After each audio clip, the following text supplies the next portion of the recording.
Hello everyone. आज इस video में we will be talking about chapter number 8, India climate vegetation and wildlife. इस chapter में हम कंबाइंड चीज़ पढ़ेंगे जिसके साथ क्लाइमेट भी रहेगी, वाइल्ड लाइफ भी रहेगी और वेजिटेशन ऑल टुगेदर। ठीक है, तो इस वीडियो में आप बने रहना और कुछ भी डाउट्स होगी तो फिर ask me in the comment section. हम बिना टाइम वेस्ट किए चैप्टर को स्टार्ट करते हैं। जैसे कि आपने न्यूज़पेपर में पढ़ा है, ठीक है, और या फिर आपने टीवी में भी डेली देखा होगा कि वेदर फोरकास्टिंग जो होती है वो हर समय सवेरे सवेरे होती है ना। या फिर मीडिया वाले हमेशा क्या करते हैं, सवेरे कोई फोरकास्ट वेदर फोरकास्ट करते हैं और डेली होती है। तो आपको पता है कोई भी डेली जो फेनोमेना होती है, डे टू डे फेनोमेना होती है, या मंथ की बात हो गई है ना, या 1 ईयर 2 ईयर की बात हो गई, तो ये जो बार बार होने वाली जो फेनोमेना होती है उसको हम वेदर बोलते हैं। ठीक है, जैसे अभी कुछ घंटे का भी फेनोमेना हो गया, कुछ हाफ एन आवर की हो गई, तो इसको भी हम वेदर ही कंसिडर करते हैं। लेकिन ये कोई लॉन्ग टाइम की जो फेनोमेना हो गई ना, उसको हम क्लाइमेट बोलते हैं। ठीक है, तो आपको अगर कोई पूछ लिया कि इंडिया की कैसी क्लाइमेट है, तो आपको चुपचाप बोलना है मॉनसूनल है। ये हम बाद में जाकर इसके बारे में थोड़ा डिटेल पढ़ेंगे, ठीक है, क्लास 9 और 10 तक।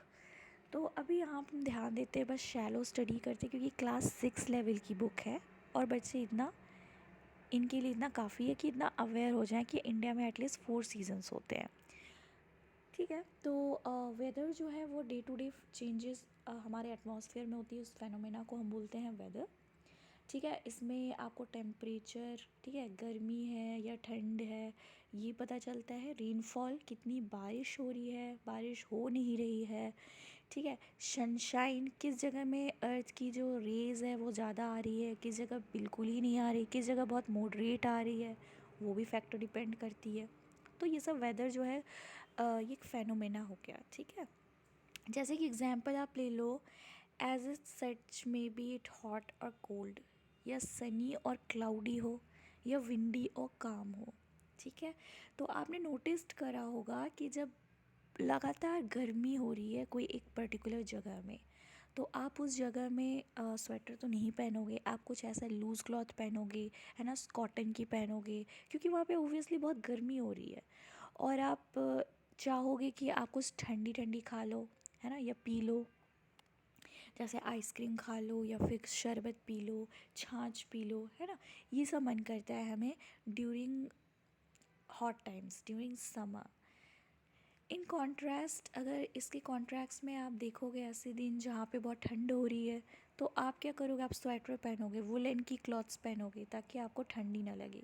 बहुत ही विंडी होती है, चिली ठंड होती है ना, तो आप चाहोगे कि जैकेट पहन लो या फिर कुछ बहुत ऐसे मोटे कपड़े ओढ़ लो जिससे आपको ठंड ना लगे।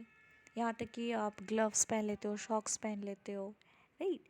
तो कुछ गर्म भी खाना प्रेफर करते हो, जैसे ऐसे खाना खाओगे जो तुरंत से एवापोरेशन निकल रहा हो, भाप निकल रही हो, तो हम ये प्रेफर करते हैं, गरम गरम मैगी, सूप, टी, कॉफ़ी, हम ये सब पीना प्रेफर करते हैं ड्यूरिंग विंटर। तो फिर ब्रॉडली आप देखोगे तो हमने सीज़न को 4 टाइप्स में इसको रिकॉग्नाइज़ करा है।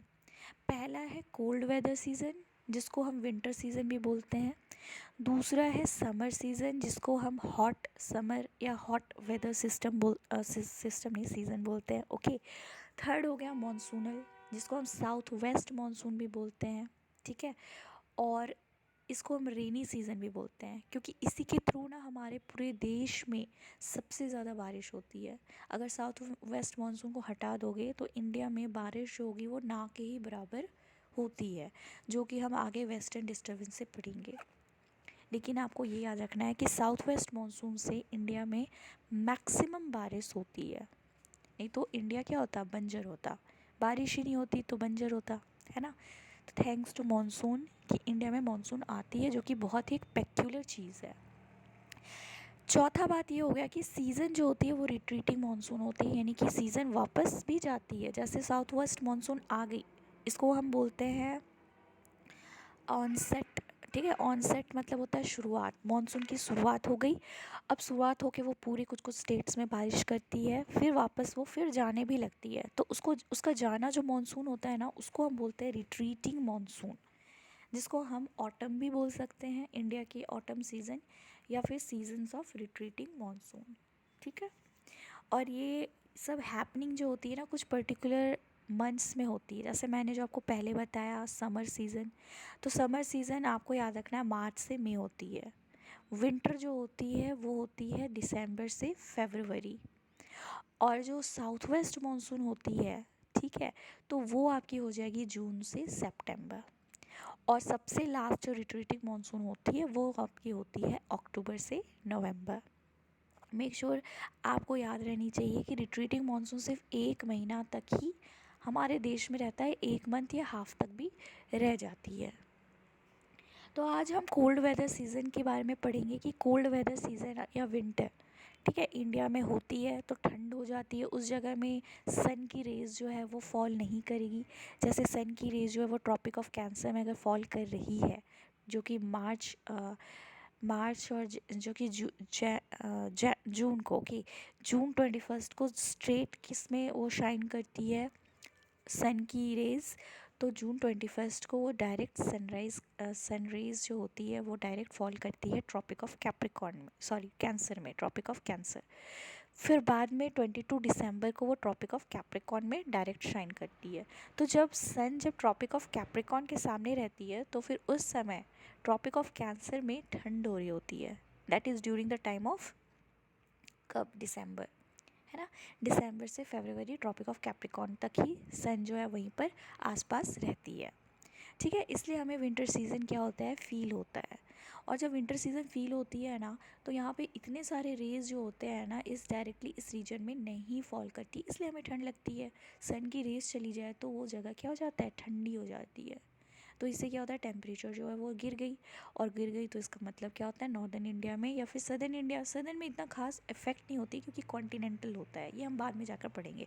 लेकिन विंटर, ठीक है, नॉर्थ साइड्स में इतनी ज़्यादा होती, इतनी इंटेंस होती है ना बच्चे, कि कभी कभी तो बर्फ़ भी हो जाती है। आप नॉर्थ में जाओगे, जैसे आप जम्मू कश्मीर में चले जाओ, ठीक है, उत्तराखंड में कभी कभी कभी ऐसे फेनोमेना होते हैं कि स्नो भी हो जाती है, इतनी ठंड होती है।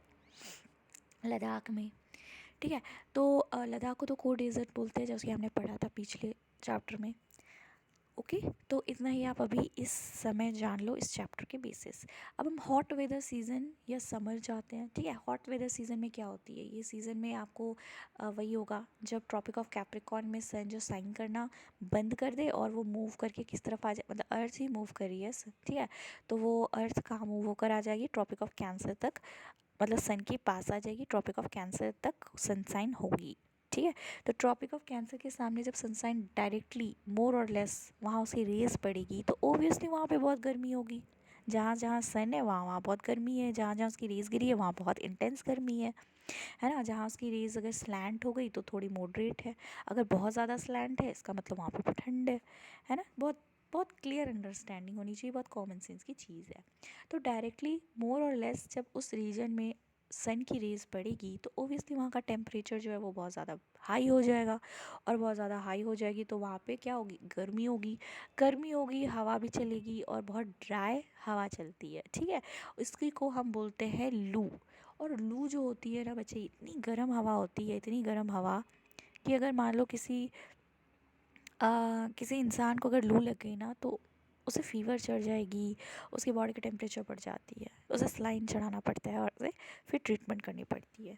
तो लू is a very dangerous thing, याद रखना आपको। ठीक है। इसलिए हमें समर वेकेशन मिलती है ताकि हम घर में बैठ जाएं और स्कूल नहीं आए लू की टाइम में, क्योंकि it's a very hazardous for our health. इतनी सन की जो रेज़ होती है ना, उसमें बहुत सारी हार्मफुल यूवी रेज़ होती हैं, जिससे हमारी स्किन के लिए वो बहुत डैमेजिंग होता है। Now anyways let's move towards let's have fun. ठीक है। लेट्स हैव फन में आपका यही मेंशन किया हुआ है कि गर्मी के दिन में हमें बहुत मन करता है शरबत पीने का, हमें कुछ ठंडी ठंडी चीज़ें खाने पीने की। ठीक है। शरबत हो गई, छाछ हो गई, रॉ मैंगो, कि शेक्स हो गए, बनाना शेक्स हो गए, टेमराइंड हो गए, लीमन हो गया, बटर मिल्क हो गई, तो जो भी कर्ड से बनी होती है ना, तो ये सब ठंडी ठंडी चीज़ का कंजप्शन हमें करना बहुत ज़्यादा अच्छा लगता है और बहुत ज़्यादा हमें क्या मिलती है, सेटिस्फेक्शन मिलती है। और फिर उसके बाद जब बारिश आने वाली होती है तो हम कितना खुश हो जाते हैं। आफ्टर समर के बाद एक बारिश आना, फिर जब बारिश आती है तो फिर मैंगो शावर्स होती है ना, इतना मज़ा आता है। ठीक है, हम मीठी मीठी मैंगो खाते हैं हम। फिर बारिश आने के बाद फिर क्या होता है, बारिश जब मतलब बारिश जब प्री मानसून होती है तो बारिश आती है, मैंगोज़ टूटती है, फिर मैंगोज़ हम खाते हैं। फिर उसके बाद फिर मानसून का एंट्री होता है, साउथ वेस्ट मानसून। इसमें इतनी सारी बारिश होती है जो पूरा मज़ा आ जाता है, और हम पोएम भी लिखते हैं बारिश से रिलेटेड। जैसे आप बताना, आपने बारिश के रिलेटेड क्या पोएम लिखी है, या अपने फ्रेंड से, नेबर से आप कुछ एक्सपीरियंस गैदर करो, है ना।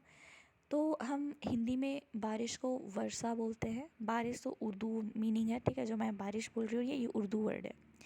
अगर आप वर्षा बोल रहे हो इसका मतलब ये हिंदी वर्ड है। और अगर पूस यूज़ कर रहे हो तो ये महाराष्ट्रियंस जो होते हैं वो बारिश को रेफर करने के लिए पूस बोलते हैं। आज पूस हो रही है, वो आज पूस हो रही है नहीं बोलते हैं, बस अपनी लैंग्वेज में पूस हो रही है। वर्षा जो होता है वो बंगाली बोलते हैं। अब हम साउथ वेस्ट मानसून के पास आते हैं, ठीक है, इसको हम रेनी सीज़न भी बोलते हैं। ये सीज़न जो होती है ना, इसमें क्या होता है, जब आती है मानसून इंडिया में एंटर करती है तो उसको ऑनसेट बोलते हैं, यानी कि शुरुआत हो गई मानसून की। और एडवांसमेंट मतलब होती है कि वो आगे तक बढ़ रही है, क्योंकि मानसून जो है ना वो जून से सितंबर तक रहती है। तो आप सोचो, इमेजिन करो, जून, जुलाई, अगस्त, सितंबर, काफ़ी लॉन्ग टर्म का क्या है, कम से कम 3-4 महीने का इनका इंटरवल रहता है हमारे पूरे इंडिया में। वो अच्छी तरह से बारिश करवाती है, पूरे इंडिया में नहीं, कुछ कुछ मतलब मेजर स्टेट्स में तो बारिश होती ही है, just because of this monsoon. तो ये कहाँ से आती है, ये विंड्स होती है जो आती है अरेबियन ओशन से और बे ऑफ बंगाल से हमारे लैंड में आती है, यानी इंडिया में आके अंदर घुसती है। तो अंदर जब आती है ना तो बहुत सारी बारिश लेकर आती है, और इसमें मॉइस्चर बहुत होता है, तो मॉइस्चर होगी इसका मतलब बारिश होगी, है ना। तो ये जो विंड होती है, बस इनका ये होता है कि कोई भी अगर माउंटेन से ये टकरा जाए, क्योंकि मॉइस्चर तो बहुत सारी है, बस टकराने की बात है, जब वो टकरा जाए कोई माउंटेन से, ठीक है, माउंटेन बैरियर से, तो रेनफॉल होना बहुत ये है। जैसे ही साउथ वेस्ट मानसून घूमती है तो वो सीधा वेस्टर्न घाट में बहुत सारी बारिश करवाती है। वहाँ पे बहुत बड़े बड़े माउंटेन्स हैं, क्योंकि उसके पास बहुत सारी मॉइस्चर होती है उस वक्त। ये हम आगे जाकर पढ़ेंगे, बहुत इंटरेस्टिंग टॉपिक है। Now season off retreating monsoon देखते हैं, जो जिसको हम ऑटम बोलते हैं, ठीक है। तो अवॉइड दैट मैसेज, ओके। तो विंड्स जो होती है ना वो मेनलैंड, यानी कि अभी मानसून जो है वो ओशन से आई और हमारे लैंड में गई। अब ये लैंड से होकर अब ये ओशन में जाएगी। मैंने जैसे आपको बताया ये रिट्रीटिंग मानसून है, यानी कि वापस अब जाएगी। साउथ वेस्ट मानसून घुसी, अब वो साउथ वेस्ट मानसून ही वापस जाएगी, और जितना भी वापस जाते वक्त वो जितनी भी मॉइस्चर्स अगर ले सकती है तो वो ले लेकर फिर वो जाती है, और तमिलनाडु और आंध्र प्रदेश में स्पेशली रिट्रीटिंग मानसून बारिश करवाती है। मेक श्योर आपको अभी दिमाग में आप ये रखना कि आंध्र प्रदेश और तमिलनाडु जो है ना वो साउथ वेस्ट मानसून में वहाँ पे बारिश हो नहीं पाती है, क्योंकि वो वेस्टर्न घाट में हो जाती है, और वेस्टर्न घाट में इतने बड़े बड़े माउंटेन्स हैं ना, जैसे नीलगिरी माउंटेन हो गई, तो वो ना एक रेन शैडो जोन की तरह काम करती है, जिससे जो बादल है वो क्रॉस नहीं कर पाती है, ठीक है। तो क्रॉस में क्या है, तमिलनाडु है, आंध्र प्रदेश है, तो इतने बड़े बड़े माउंटेन्स होने के चलते क्या होता है, वहाँ पे बारिश नहीं हो पाती है। तो कोई बात नहीं, नेचर का सॉल्यूशन है। नेचर ने साउथ वेस्ट मानसून में नहीं दिया तो क्या हुआ, रिट्रीटिंग मानसून में वहाँ पे भरपूर बारिश हो जाती है, और उनको रिट्रीटिंग मानसून में ही बारिश का मज़ा आता है, ठीक है, मतलब वो मिल पाती है उनको फैसिलिटी। अब आपको ये चीज़ याद रखनी है, ठीक है। तो क्लाइमेट क्या होता है, क्लाइमेट जो होती है वो बिल्कुल बड़ी, कोई बहुत लॉन्ग स्पैन ऑफ टाइम, आप बोल सकते हो 35 ईयर्स का ड्यूरेशन की कोई टेम्परेचर लगातार वहाँ पर वैसा है, एवरेज, वहाँ की एवरेज एटमॉस्फेरिक कंडीशन वहाँ की वैसी है, तो हम उसको बोलते हैं क्लाइमेट, ठीक है। तो क्लाइमेट इंडिया की अगर आपको कोई पूछा, जैसे मैंने आपको बताया, तो आप चुपचाप उसको बोल देना रेनी सीज़न, यानी कि मॉनसूनल है, ठीक है। तो मॉनसून जो होती है ना, ये एक अरेबिक वर्ड है जिसका नाम है मौसम, जिसका मतलब होता है मौसम, ठीक है।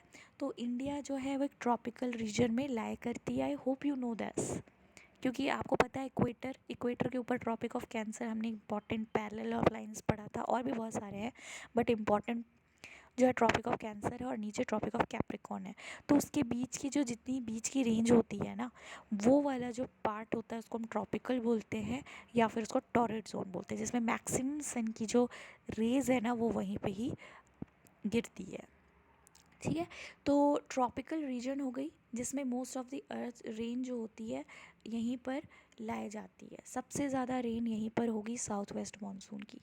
इक्वेटर के पास भी है, क्योंकि ये जो विंड आती है ना साउथ वेस्ट मानसून, ये just because of this equator आती है। अगर इक्वेटर, ये हम बाद में पढ़ेंगे, इक्वेटर जो होती है ना वो बहुत गर्म होती है ना, इतनी ज़्यादा हीट पड़ रही है सन की, वो गर्म हो जाती है और एयर वहाँ से निकल पड़ती है, वो ऊपर चली जाती है, तो यहाँ पे वैक्यूम हो जाता है। तो उस वैक्यूम को फिल करने के लिए हाई प्रेशर बहुत ज़ोरों से दौड़ दौड़ कर आती है, और इतनी ज़ोर से आती है, इसी को हम बोलते हैं साउथ वेस्ट मानसून। इनका जो डायरेक्शन होता है ना वो साउथ वेस्ट की तरफ रहता है, लेकिन वो कहाँ से ओरिजिन हुए हैं वही उसी की नाम यूज़ की जाती है। ओरिजिन जहाँ से हो ना वो साउथ वेस्ट होता है। कोई भी विंड जो होती है उसकी नाम उसके ओरिजिन से पड़ती है। तो आप कंफ्यूज मत हो जाना कि ये साउथ वेस्ट डायरेक्शन तो है नहीं, ये तो ईस्ट डायरेक्शन है, लेकिन वो जहाँ से आ रही है ना वो वेस्ट डायरेक्शन से ओरिजिन हुई है, इसलिए उसका नाम साउथ वेस्ट है। जैसे रिट्रीटिंग मानसून को हम क्या बोलते हैं, नॉर्थ ईस्ट। तो वो नॉर्थ ईस्ट से जनरेट हुई है, उसकी डायरेक्शन नहीं है कि वो वहाँ जा रही है नॉर्थ ईस्ट में, नहीं, वो उसकी ओरिजिन हुई है, इसलिए वो नॉर्थ ईस्ट उसका नाम है। फिर वो जाके कहाँ मुड़े कहाँ जाए वो डिपेंड करता है, लेकिन उसके ओरिजिन पे ही उसकी नाम दी गई है। I hope that is clear to you. तो एग्रीकल्चर जो है ना इंडिया की मेनली डिपेंडेंट है वो किस में, तो वो मॉनसून में डिपेंडेंट है। ठीक है, 100% वो किस पे डिपेंडेंट है, मॉनसून में। तो अगर अच्छी मॉनसून हुई, बिल्कुल टाइम पे आई, तो हमारी एग्रीकल्चर बहुत अच्छी होगी। क्योंकि मॉनसून कभी कभी क्या हो जाती है, पेंडिंग हो जाती है, देर से आती है, डिलेड हो जाती है, या कभी बहुत ज़्यादा जल्दी आ जाती है, तो इससे हमारा जो ये दोनों जो एडवर्स इफेक्ट डालती है हमारी एग्रीकल्चर सिस्टम में। तो आपको ये याद होना चाहिए। तो हमारे जो एग्रीकल्चर है वो क्या है, पूरे 96 या 98% जो है वो मानसून पे ही डिपेंडेंट होती है। Now let's move here. ठीक है, क्लाइमेट जो इंडिया का है, जहाँ की जो प्लेस होती है वो अफेक्ट होती है कि वहाँ का लोकेशन कैसा है, ऑल्टीट्यूड कितनी है, सी से कितना दूर है, और वहाँ पे माउंटेन है, प्लेट्यू हैं कि प्लेन्स हैं या डेजर्ट हैं, ये डिपेंड करता है। तो वहाँ की जो रिलीफ है ना हमारी, कोई भी जगह की रिलीफ कैसी है वो डिपेंड करता है, फिर वहाँ का जो क्लाइमेट है वो अफेक्ट होता है। ठीक है, और क्लाइमेट भी both are affected by each other. जैसा लैंडफॉर्म है वहाँ से क्लाइमेट भी अफेक्ट होगी और क्लाइमेट भी अफेक्ट होगा, सॉरी, वहाँ का लैंडफॉर्म भी अफेक्ट होगा क्लाइमेट से लेकर। तो यहाँ पे लोकेशन मतलब उसका जगह कैसा है, कहाँ पर है, ऑल्टीट्यूड मतलब कितनी हाइट है इसकी, और डिस्टेंस फ्रॉम द सीज़ का मतलब है कि सी से वो कितना दूर है, और रिलीफ मतलब होता है लैंडफॉर्म्स वहाँ पे जो मैंने आपको बताया। ठीक है, तो हम एक्सपीरियंस करते हैं regional differences in the climate, क्योंकि इंडिया आपको पता है बहुत डाइवर्सिफाइड है इन रिलीफ को लेकर, इनमें सब कुछ है। आपको इंडिया में माउंटेन भी दिखेगी, फ्लड, सॉरी, हाँ फ्लड भी दिखती है, लेकिन ये रिलीफ नहीं है, ये तो कैलामिटीज़ हो गई ना। तो आपको इंडिया में माउंटेन्स, प्लेट्यूज़ दिखेंगी, प्लेन्स दिखती है ना, और क्या दिखेगा, डेजर्ट भी दिखती है, कोस्टल रीजन भी है। तो इंडिया में बहुत वैरायटी है, आपको तो सब ही वैराइटीज़ देखने को इंडिया में मिल जाती है। As you know that India is in the 7th rank among all this countries. कौन से रैंक में, तो कौन सी बड़ी बड़ी साइज़ में है। ठीक है, तो आप एक्सपीरियंस करोगे regional differences climate of India में। जैसे जैसलमेर हो गया, बीकानेर हो गया, ठीक है, ये डेजर्ट है, कहाँ का, राजस्थान का है, जो कि बहुत गर्मी होती है। ठीक है, थार आपको पता होगा कि वो सबसे बड़ी डेजर्ट है राजस्थान में, और जैसलमेर बीकानेर तो है, ये डेजर्ट एरिया में ही हमारी जो सिटी है वो बिलोंग करती है, तो ओबियसली वहाँ पे बहुत गर्मी होती है। वहाँ के जो लोग की ड्रेस होती है और वो डिफरेंट होता होगा। अगर आप चले जाओगे कारगिल में, यानी कि लद्दाख में है क्या, कारगिल है, ठीक है, तो लद्दाख में आपको फ्रीजिंग कोल्ड लगेगी। जैसे हमने पहले भी पढ़ा था कि आप लद्दाख में अगर छाया में बैठे रहो, शेड में बैठे हो, तो आपको क्या हो जाएगी, दोनों हो जाएगी, आपको सनस्ट्रोक भी हो जाएगी और फ्रोज बाइट भी हो जाएगी। तो कोस्टल प्लेन्स जैसे मुंबई हो गया, कोलकाता हो गया, ये एक्सपीरियंस करते हैं काफ़ी मॉडरेट क्लाइमेट। मॉडरेट मतलब होता है बहुत टेम्परेचर जो होती है टेम्परेट होती है, ना ज़्यादा गर्मी होती है ना ज़्यादा ठंड होती है। तो आप मुंबई वालों को ना कभी देखोगे नहीं, या कैलकाटा वाले को कभी देखोगे नहीं स्वेटर पहने हुए, है ना, वो स्वेटर पहनते ही नहीं है। उनका टेम्परेचर हमेशा माइल्ड रहता है। They are neither too hot not too cold. Being on the coast, क्योंकि वो कोस्ट के बगल में है तो वहाँ टेम्परेचर वेरिएशन होता है, और वहाँ की कॉन्टिनेंटल क्लाइमेट वहाँ पे आपको देखने को ना मिलेगी। आपको नॉर्थ साइड में कॉन्टिनेंटल क्लाइमेट बहुत देखने दी, कॉन्टिनैलिटी बहुत ज़्यादा मिलेगी। तो वहाँ पे ना ज़्यादा गर्मी होती है ना ज़्यादा ठंड होती है, और वो कोस्ट में है इसलिए वहाँ पे जो प्लेस होती है ना वो बहुत ह्यूमिड होती है, इसलिए वहाँ पे बेकरार रहता है, बकरार रहता है गर्मी, है ना, माइल्ड।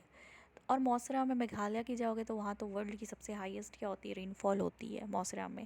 पहले उसे चेरापूंजी बोलते थे बट अभी शिफ्ट हो गई है तो मौसरा। तो मौसरा में आपको देखने को मिलेगा बहुत ज़्यादा बारिश होती है, बहुत ज़्यादा, कम से कम 300-200 सेंटीमीटर की क्या होती है, बारिश होती ही है थ्रू आउट द ईयर। ठीक है, पूरे साल भर नहीं होती है, मतलब समर जब आती है मानसून तब। तो ये पर्टिकुलर एरिया में, कुछ पर्टिकुलर एरिया में बारिश ही नहीं होती है। जैसे इंडिया में ही देखो, जैसलमेर, बीकानेर, बिल्कुल ना के बराबर बारिश होती है अगर हो भी गई तो, क्योंकि पिछले बार हमने सुना था ग्लोबल वार्मिंग की वजह से राजस्थान में बारिश हो गई, है ना, थोड़ी बहुत मॉइस्चर बच जाती है तो वहाँ पे बारिश हो ही जाती है, बट लेस देन 70 सेंटीमीटर ही होती है वहाँ पे। और आप देखो वहाँ पे इतनी कम हो रही है और इंडिया में आसम में इतनी ज़्यादा हो रही है, तो यहाँ पे आपको लॉन्गिट्यूडनल डिफरेंसेस बहुत दिख जाएंगी। तो क्लाइमेट जो होता है लॉन्गिट्यूडनल डिफरेंसेस में बहुत इम्पैक्ट हो जाता है। नाउ क्लाइमेट का चैप्टर ओवर हो गया, अब हम नेचुरल वेजिटेशन में आते हैं। नेचुरल वेजिटेशन जो होती है आपको प्लांट लाइफ, जैसे कि हमने ऑलरेडी डिस्कशन किया था, प्लांट लाइफ, ठीक है, जितने भी पेड़ पौधे हो गए, श्रब्स हो गए, ठीक है, ये सब पूरे क्लास को हम वेजिटेशन बोलते हैं।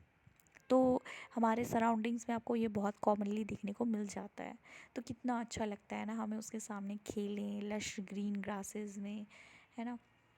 तो यहाँ पे छोटे पेड़ भी होते हैं, बुशेस भी होते हैं, श्रब्स भी होते हैं, कैक्टस होते हैं, फ्लावरिंग प्लांट्स भी होते हैं, और उसके अलावा बहुत सारे पेड़ भी होते हैं, ब्रांचेस होते हैं, उसमें पत्ते होते हैं जैसे नीम, मैंगो, ठीक है, हम उस पर खेलते हैं, झूला भी बनाकर टांग कर हम झूलते हैं। ग्रास हो गई, श्रब्स हो गई, ट्रीज़ हो गई, जो कि ग्रो होती है हमारे खुद ही होती है, हमारी ज़रूरत नहीं होती उनको, वो नेचुरली हो जाती है, ठीक है, बिना इंटरफेरेंस का ह्यूमन बींग्स की। तो ये बहुत ही एक नेचुरल वेजिटेशन है। कभी आप वंडर करते हो कैसे ये एक दूसरे से अलग है? यहाँ पे different type of natural vegetation आपको देखने को मिलेगा, जो कि डिपेंड होते हैं डिफरेंट क्लाइमेटिक कंडीशंस में। इसमें से रेनफॉल जो होता है वो सबसे इम्पॉर्टेंट होती है, और वेराइड क्लाइमेटिक कंडीशंस होती है। इंडिया का बहुत wide range of natural vegetation आपको देखने को मिलेगा। अब फॉरेस्ट क्यों ज़रूरी है? फॉरेस्ट जो होती है बहुत यूज़फुल होती है हमारे लिए, और ये परफॉर्म करती है बहुत सारे फंक्शंस। जैसे प्लांट जो होती है वो रिलीज़ करती है ऑक्सीजन, जो हम सांस लेते हैं, फिर हम एब्जॉर्व करते हैं कार्बन डाइऑक्साइड, है ना। जैसे प्लांट जो होती है फोटोसिंथेसिस करती है तो कार्बन डाइऑक्साइड क्या करती है, रिलीज़ करती है, और हम उसको इनहेल करते हैं, वो हमारे लिए सॉरी, कार्बन डाइऑक्साइड हम इनहेल नहीं करते, हम ऑक्सीजन इनहेल करते हैं। जो प्लांट्स होती है ना वो ऑक्सीजन क्या करती है, रिलीज़ करती है।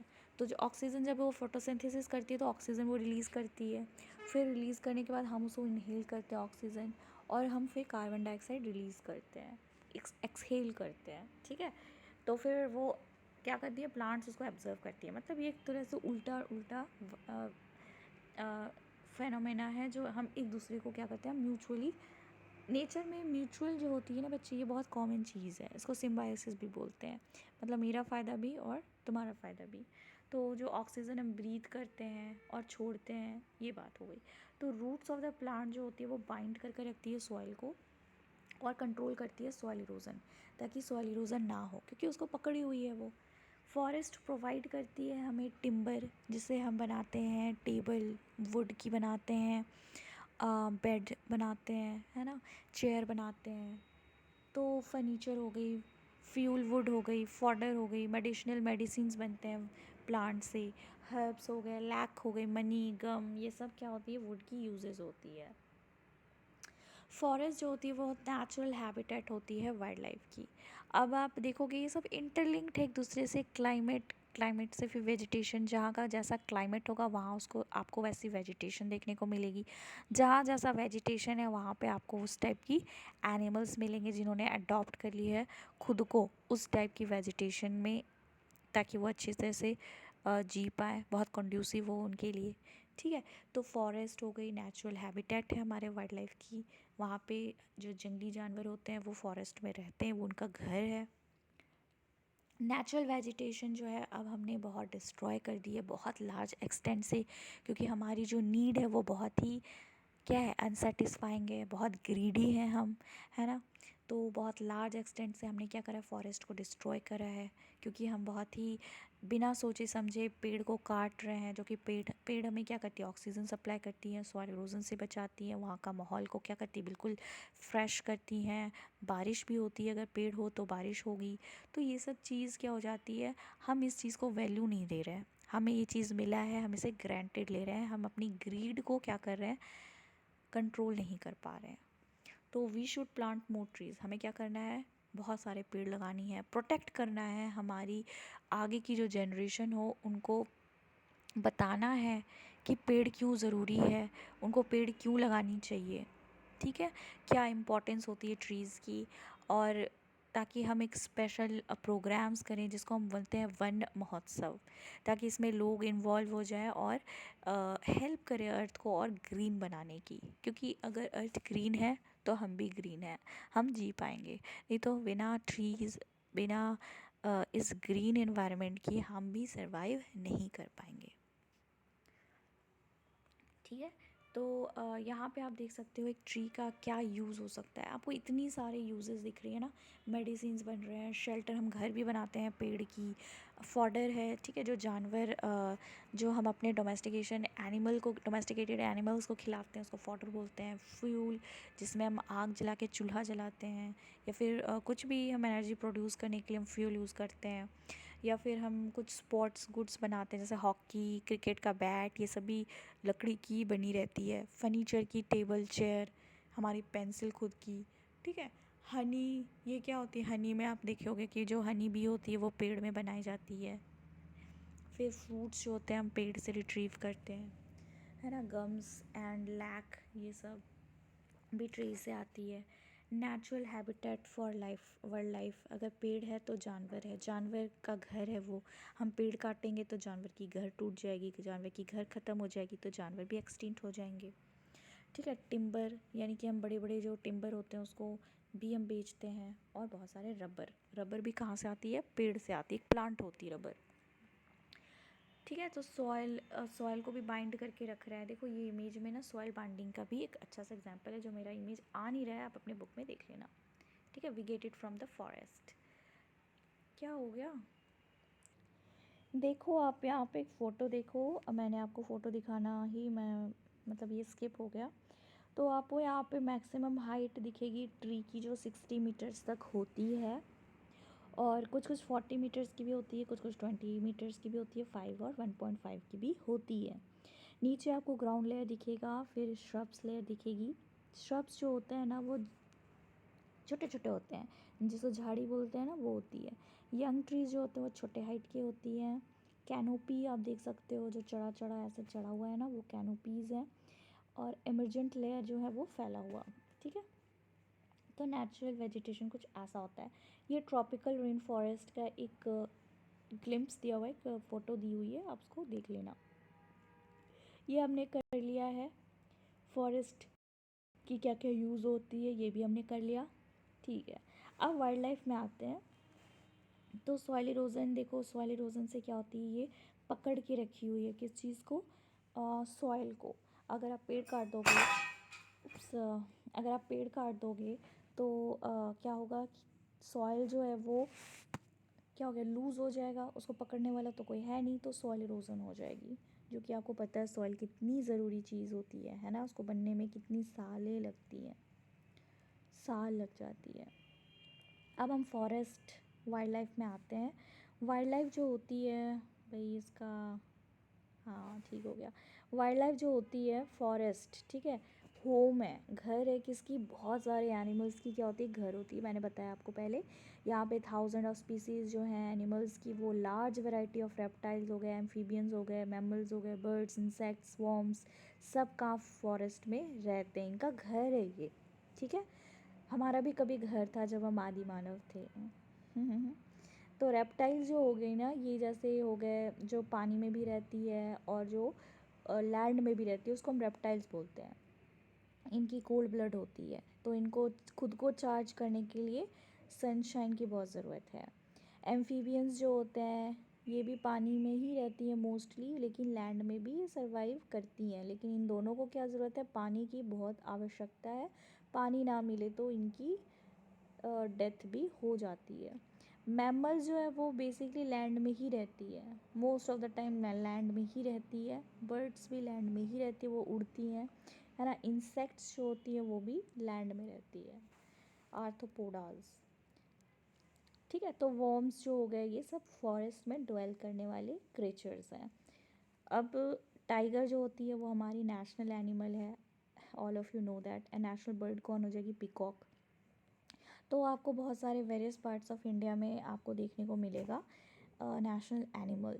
सबसे आपको जो सिंह है यानी कि लायन, वो आपको गिर फॉरेस्ट गुजरात में मिलेगी, जो कि घर है किसका, एशियाटिक लायंस का।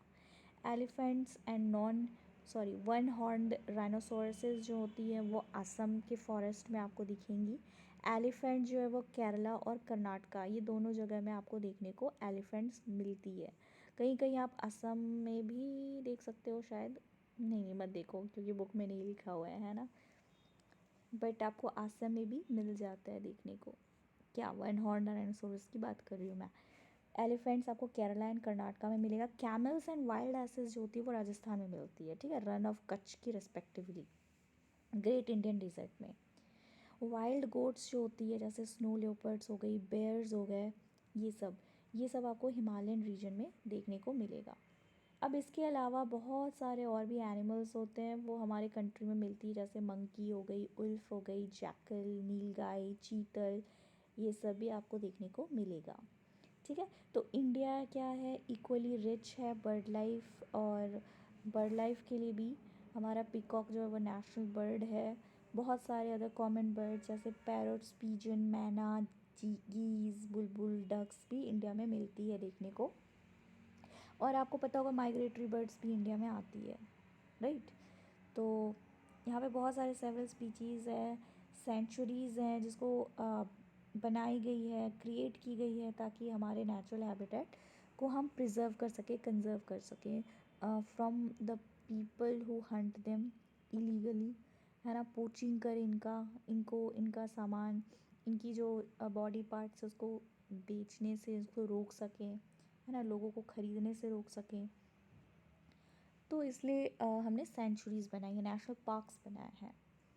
तो ये प्रोवाइड करेंगे बर्ड्स को protection from the hunters.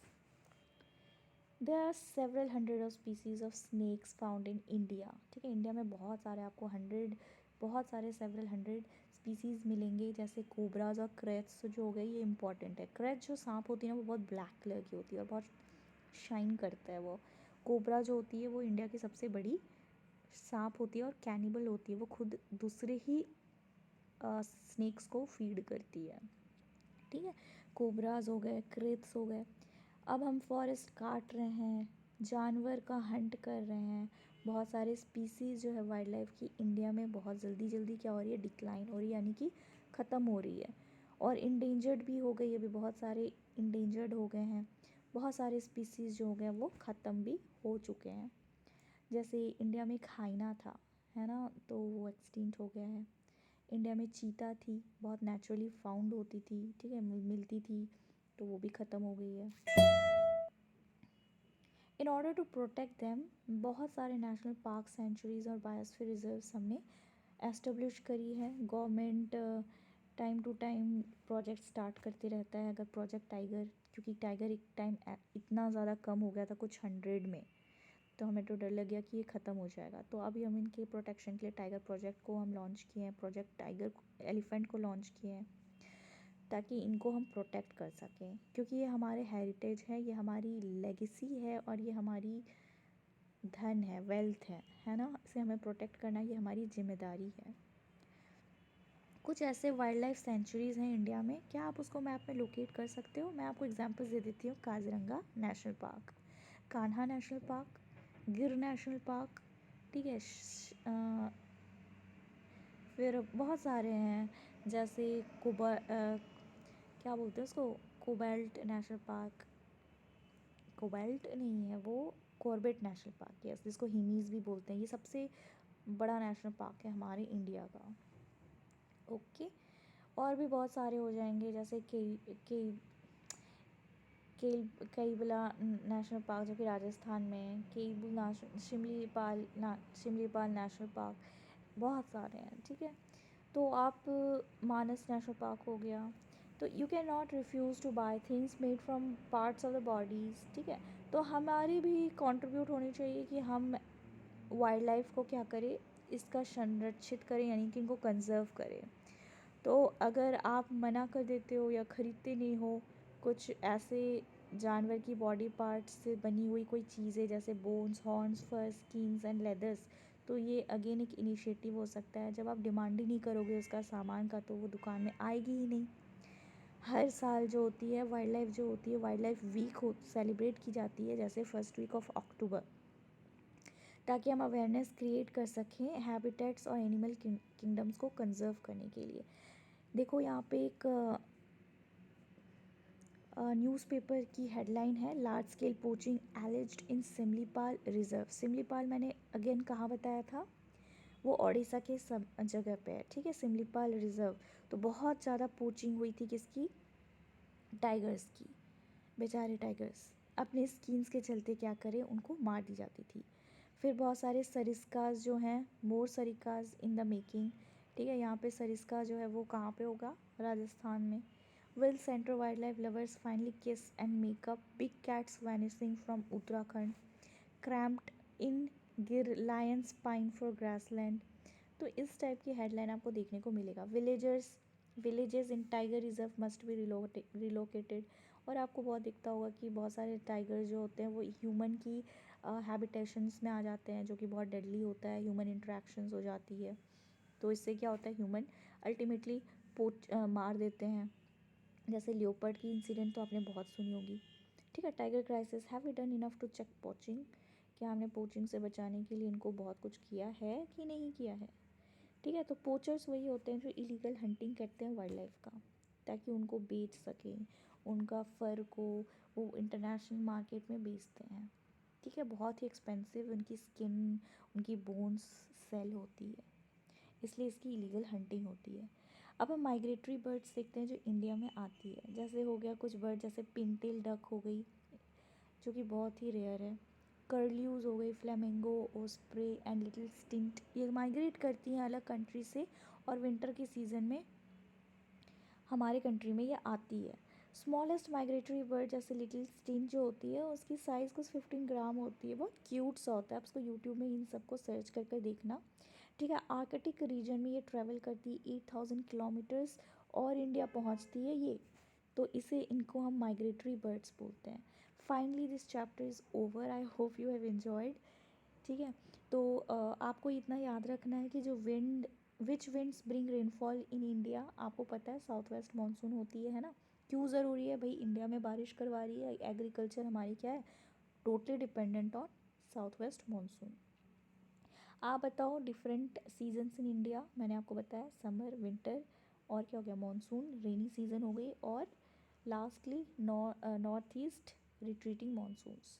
Natural vegetation क्या होता है, you know that plants, vegetation, plant होती है, ट्री होती है, श्रब्स होती है ना, थॉर्नी श्रब्स होते हैं, तो ये सब प्लांट के क्लास में आ जाती है।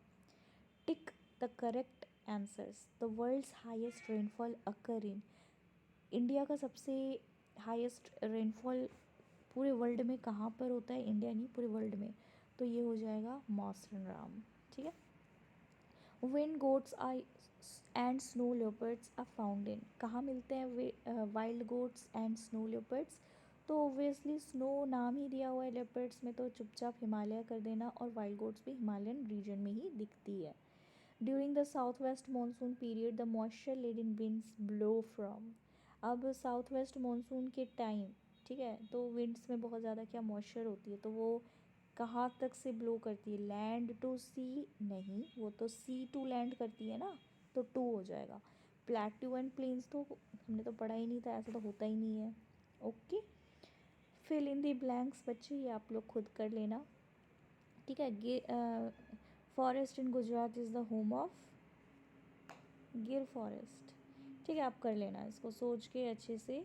अब आपको यहाँ पे कुछ state and union territories of India की दी हुई है, आप इसको पढ़ लेना, which is very important again, ठीक है। आंध्र प्रदेश का हैदराबाद है, अरुणाचल प्रदेश का ईटानगर है, आसम का दिसपुर है, बिहार का पटना है, छत्तीसगढ़ का रायपुर है, गोवा का पनाजी है, गुजरात की गांधीनगर है, हरियाणा का चंडीगढ़ है, याद रखना हरियाणा और पंजाब दोनों का चंडीगढ़ है, हिमाचल प्रदेश का शिमला है, झारखंड का रांची है, कर्नाटक का बेंगलुरु है, केरला का तिरुवनंतपुरम है, मध्य प्रदेश का भोपाल है, महाराष्ट्र का मुंबई है, मणिपुर की इम्फाल है, मेघालय का शिलोंग है, मिजोरम का ऐजवाल है, नागालैंड का कोहिमा है, ओडिशा का भुवनेश्वर है, पंजाब का चंडीगढ़ है, राजस्थान का जयपुर है, सिक्किम का गैंगटॉक है, तमिलनाडु का चेन्नई है, तेलंगाना का हैदराबाद है, उत्तराखंड का देहरादून है, उत्तर प्रदेश का लखनऊ है, त्रिपुरा का अगरतला है, वेस्ट बंगाल का कोलकाता है। टोटल 28 क्या है, देश, सॉरी स्टेट है हमारे कंट्री में।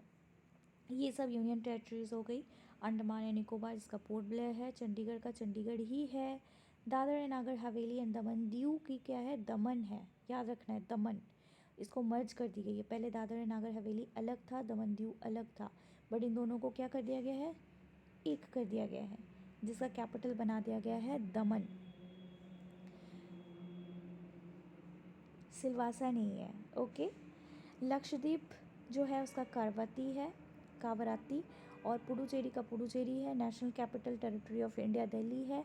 जम्मू एंड कश्मीर का श्रीनगर है, और लद्दाख का लेह है, ठीक है। चलो फाइनली ये चैप्टर कंप्लीट हो जाती है, जो कि सबसे लेंथीएस्ट मेरी वीडियो बनी है बाकी सबसे। I hope you have enjoyed. तब तक के लिए नेक्स्ट वीडियो में बनाऊंगी, तब तक के लिए सी यू गाइस, बाय।